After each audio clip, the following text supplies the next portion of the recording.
કે દાદા ભીષ્મ અખંડ બ્રહ્મચર્યની મૂર્તિ છે અને આને વળી દીકરી ક્યાંથી આવી? કોણ? પણ સ્તુતિમાં એવું કીધું છે કે એક દીકરી, કઈ દીકરી? બોતે ઈતિ મતિ રૂપ કલ્પિતા વિતૃષ્ણા. હે કૃષ્ણ, મારી મતિરૂપી દીકરી મેં આજ સુધી કોઈની સાથે પરણાવી નથી.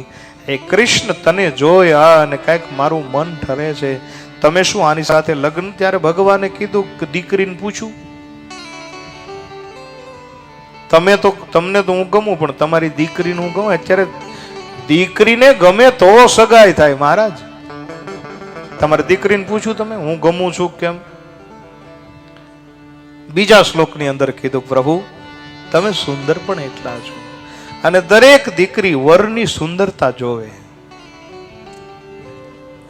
આપણે ત્યાં સંસ્કૃતના સુભાષિતોમાં એવું કીધું છે, કન્યા વરયતી રૂપમ. કન્યા કોને વરે? રૂપને.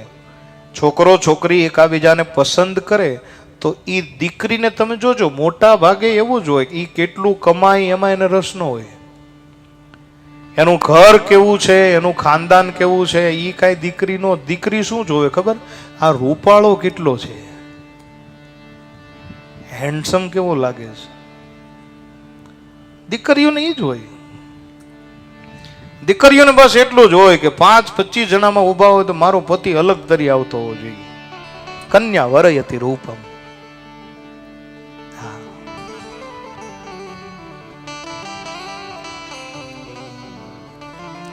એટલે કૃષ્ણ ભગવાને પૂછ્યું કે તમારી દીકરીને હું ગમું? ત્યારે કીધું, પ્રભુ તમે રૂપાળા કેવા છો?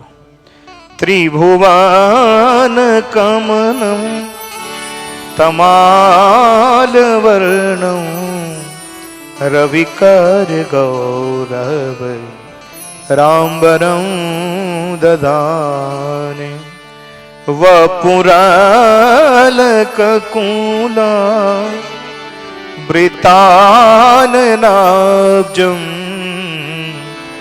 વિજય સખે રતિ રસ્તુ મેં નવદ્યામ. પ્રભુ ત્રિભુવન કમની તમારી સુંદર મજાની કાયા છે. પ્રભુ તમે આટલા બધા દિવ્ય સ્વરૂપ છો એટલે કોને ન ગમે? અને ખાલી સુંદર જ નહીં, તમે શૌર્યવાન પણ એવા છો. આ નેત્રામાં તકલીફ એ હોય, બહુ રૂપાળા હોય એ પાછા ડરપોક હોય. આ કૂતરું ભસે તો પાછા ઘરની અંદર આવી જાય. પણ હે કૃષ્ણ, તમે શૌર્યવાન પણ એવા. અને એ શૌર્યને યાદ કરાવતા કીધું કે હે કૃષ્ણ, જ્યારે અર્જુનને મારવા માટે હું બાણ પછી બાણ, બાણ પછી બાણ, બાણ પછી બાણ છોડતો હતો, અને એ સમયે તમને એમ લાગ્યું કે મારો અર્જુન મૃત્યુના હારે છે, રથ જો તૂટી જાય અને રથની અંદરથી અર્જુન પડી જાય તો યુદ્ધ હારી ગયો ગણાય. અને એ જ સમયે અર્જુનને બચાવવા માટે તે તમે જે રથનું ચક્ર લઈ અને મારી સામે દોડ્યા હતા, એ સ્વરૂપ હજી મને યાદ છે. પ્રભુ તમે શૌર્યવાન પણ એવા છો, તમે દયાળુ પણ એવા છો. કેવા દયાળુ? બોલે મારી પ્રતિજ્ઞા ન તૂટે એટલે તમે તમારી પ્રતિજ્ઞાને તોડી. પ્રભુ તમે એટલા દયાળુ છો.